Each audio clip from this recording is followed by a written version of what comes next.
Did you know that most of the events described in the Bible took place in the ancient Middle East? Specifically, in a region we often call the Levant and Mesopotamia. That is, the deserts of Israel, the rivers of Mesopotamia, the mountains of Sinai, and the cities of Babylon. Yet the English Bible many people read today is the King James Version, commissioned in 1611 by King James I in England. Scholars translated it from older Hebrew and Greek manuscripts that had been preserved for centuries. From there, that English translation spread through Britain's influence and eventually across America. This raises an interesting thought. So, let's pause for a second. If the stories began in the sun-baked deserts of the Middle East, and the translation that shaped modern Protestant belief came from the rainy, green island of England, we have to ask a critical question. How did that journey, the physical and cultural journey, change the way we see those stories? Because here is the truth they don't teach you in Sunday school. Geography is the skeleton of the story. And when you change the geography, you risk changing the meaning. The world isn't ending. Maybe people are just connecting the dots. Today we aren't here to bash the Bible. We're here to do something more radical. We are going to put the Bible back on the correct map. We are going to look at the culture, the climate, and the politics of the Middle East, and then look at how a European king reframed it all for a European audience. Let's connect the dots. To understand the Bible, you have to understand the environment. The Bible is an Eastern book, written by Eastern people, using Eastern metaphors, living under Eastern sun. When David writes in Psalm 23, "The Lord is my shepherd," he isn't using a Royal English analogy. He's not talking about a man in a top hat with a crook. David was a shepherd. He knew that in the Middle East, shepherds didn't just walk behind the sheep, they led them. They went ahead to check for predators and snakes in the ravines. When Jesus talks about living water, he's in a place where water is scarce. It's not just a nice phrase, it's survival. If you don't have a well, you die. In England, it rains. The entire psychological framework of scarcity versus abundance changes. Now, look at the covenants. In the Middle East, a covenant was a blood bond. It was a solemn, legal, familial cutting of a deal. When God makes a covenant with Abraham, it's an Eastern contract. But by the time the story reaches England in 1611, King James I isn't a Middle Eastern shepherd king. He's the head of the Church of England. He's a Stuart monarch who believes in the divine right of kings. And this is where the first dot connects. The book was translated by a committee of scholars who were loyal to a king. Do you think that loyalty colored how they translated the concept of kingship in the text? Let's talk about King James. It's 1604.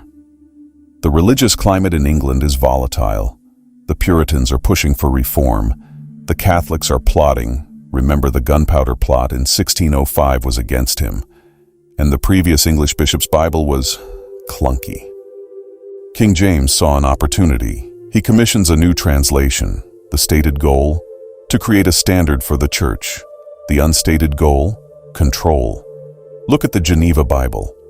The Bible the Pilgrims actually brought on the Mayflower. It was popular with the people, but King James hated it.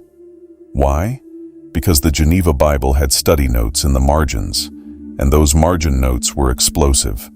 For example, in Exodus, where the Bible talks about resisting tyrants, the Geneva Bible had a note suggesting that lesser magistrates had a duty to resist an ungodly king. King James was the king. He didn't want the people reading that they had a duty to resist him. So, in the 1611 King James Version, what did they remove? Almost all the margin notes. They centralized the interpretation. They took the dangerous Eastern text about resisting oppression and made it safe for a European monarchy.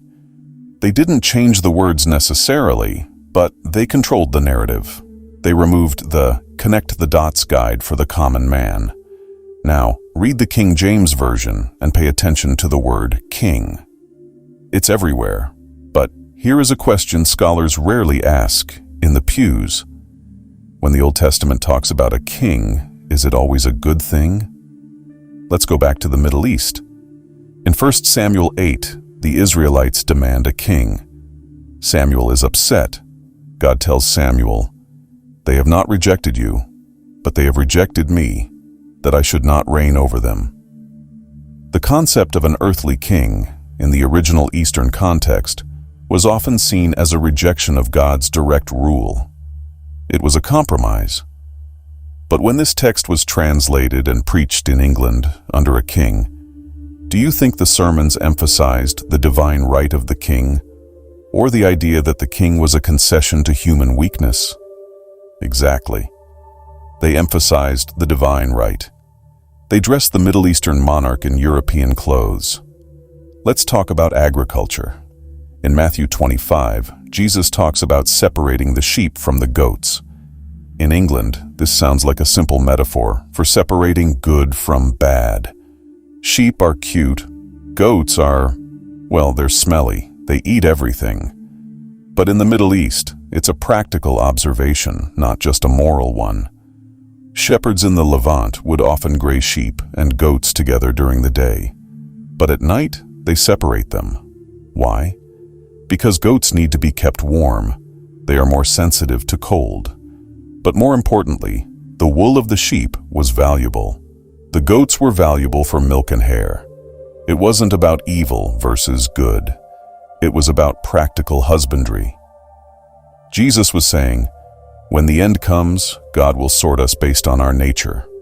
But when we filter it through a cold European lens, we turn it into a rigid judgment. We lose the nuance, and this brings us to the biggest disconnect of all: prophecy. For centuries, European theologians have been reading Middle Eastern prophecy and applying it to European empires. They looked at the beast in Revelation and saw the Roman papacy. They looked at the king of the north and saw the Ottoman Empire or Russia. But what if the dots are meant to be connected locally? What if the prophecies in the Old Testament were primarily concerned with the geopolitical players of the Middle East: Egypt, Assyria, Babylon, and Persia? When we rip the Bible out of the Middle East and plant it in England, we start looking for the Antichrist in London or Rome, when the text might be screaming about the politics of Damascus and Baghdad. Let's get linguistic for a minute. The Old Testament was written primarily in Hebrew. Hebrew is a language of action. It's gritty, physical, and concrete. The New Testament was written in Koine Greek, the street Greek of the Roman Empire. It's a language of philosophy and logic. The King James Version translates this into English, a Germanic language with Latin influence. It's beautiful, it's poetic, but is it accurate? Take the word love. In English, it's one word. In the Greek of the New Testament, you have multiple words: agape, unconditional, divine love; philia, brotherly love; eros, romantic love; storge, familial love. When the King James translators used love for all of them, they flattened the text. They removed the texture. When Jesus asks Peter, "Do you love me?" the original Greek dialogue uses two different words for love, creating a deep emotional tension. In English, you lose the nuance, but it gets even deeper. There's a concept in the Old Testament called chesed, pronounced ke-sed. It's often translated in the KJV as loving kindness, mercy, or goodness. But chesed is so much more. It implies a covenantal loyalty, a fierce, stubborn, enduring love that is legally binding. It's not just a feeling, it's an obligation. It's the love a Middle Eastern chieftain has for his tribe. When we read loving kindness in a misty English cathedral, we feel warm and fuzzy. But when a Middle Eastern Jew read chesed, he felt the weight of a contract sealed in blood. Do you see the gap? That gap is where misunderstanding breeds. So, why does any of this matter? Why connect these dots in 2024? It matters because millions of people base their worldview, their morality, and their politics on this book. If they are reading it with a European lens, they are missing the Eastern heart. When you realize that the Bible is not a Western book, but an Eastern one, it changes how you interpret it. Suddenly, the parables make more sense. The anger of the prophets makes more sense. The hospitality of Abraham makes more sense. It also explains a lot of the conflict we see today. For centuries, the West has tried to impose a European Jesus on the Middle East. And for centuries, the Middle East has looked at that and said, "That's not our Jesus."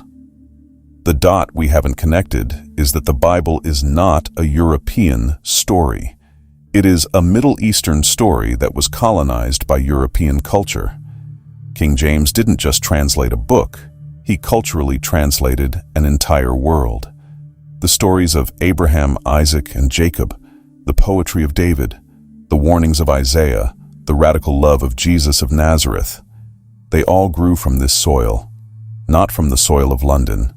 The world isn't ending, but the old ways of reading are. People are hungry for truth. They are tired of the flannel graph Sunday school version. They want to know what it really meant, before the king, before the empire, before the translation. So here is your challenge. The next time you read a verse from the King James Version or any English translation, stop. Ask yourself, what did this mean to a person living in the Middle East 3,000 years ago? Strip away the crown. Take off the English robe. Put them back in the desert sandals. And when you connect those dots, the book comes alive in a way you never imagined. If you enjoyed connecting these dots with me, smash that like button, subscribe, and share this with someone who needs to see the Bible from a different angle. The truth is in the details. If you found this fascinating, comment below. What hidden Bible history topic should we explore next? And don't forget to subscribe, because the deeper you dig into history, the more surprising connections you begin to see. See you in the next video.